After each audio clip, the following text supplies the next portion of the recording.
Mr. President, Dr. Biden, Madam Vice President, Mr. Emhoff, Americans, and the world. When day comes, we ask ourselves, where can we find light in this never-ending shade? The loss we carry, a sea we must wade. We've braved the belly of the beast. We've learned that quiet isn't always peace, and the norms and notions of what just isn't always just is. And yet the dawn is ours before we knew it. Somehow we do it. Somehow we've weathered and witnessed a nation that isn't broken, but simply unfinished. We, the successors of a country and a time where a skinny Black girl descended from slaves and raised by a single mother can dream of becoming president, only to find herself reciting for one. And yes, we are far from polished, far from pristine, but that doesn't mean we are striving to form a union that is perfect. We are striving to forge our union with purpose, to compose a country committed to all cultures, colors, characters, and conditions of man. And so we lift our gazes not to what stands between us,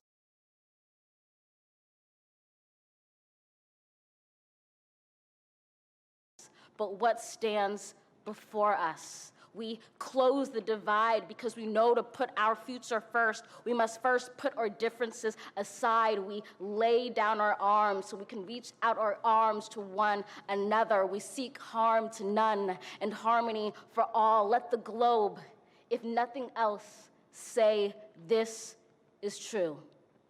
That even as we grieved, we grew, that even as we hurt, we hoped, that even as we tired, we tried, that we'll forever be tied together, victorious, not because we will never again know defeat, but because we will never again sow division.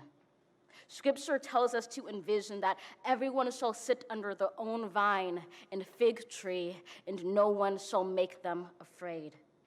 If we're to live up to our own time, then victory won't lie in the blade, but in all the bridges we've made. That is the promised glade, the hill we climb, if only we dare it, because being American is more than a pride we inherit. It's the past we step into and how we repair it. We've seen a force that would shatter our nation rather than share it, would destroy our country if it meant delaying democracy.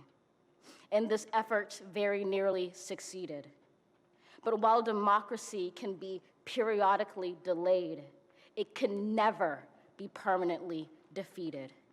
In this truth, in this faith we trust, for while we have our eyes on the future, history has its eyes on us. This is the era of just redemption. We feared it at its inception. We did not feel prepared to be the heirs of such a terrifying hour, but within it we found the power to author a new chapter, to offer hope and laughter to ourselves. So, while once we asked, how could we possibly prevail over catastrophe? Now we assert, how could catastrophe possibly prevail over us? We will not march back to what was, but move to what shall be, a country that is bruised but whole, benevolent but bold, fierce and free. We will not be turned around or interrupted by intimidation, because we know our inaction and inertia will be the inheritance of the next generation. Our blunders become their burdens. But one thing is certain: if we merge mercy with might and might with right, then love becomes our legacy and change our children's birthright.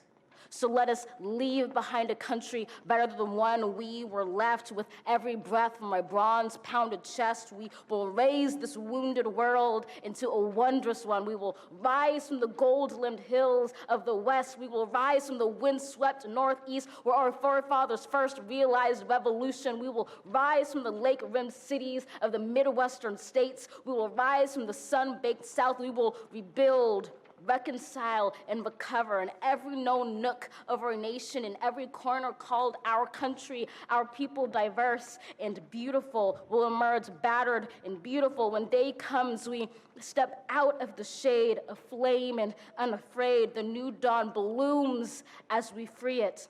For there is always light, if only we're brave enough to see it, if only we're brave enough to be it.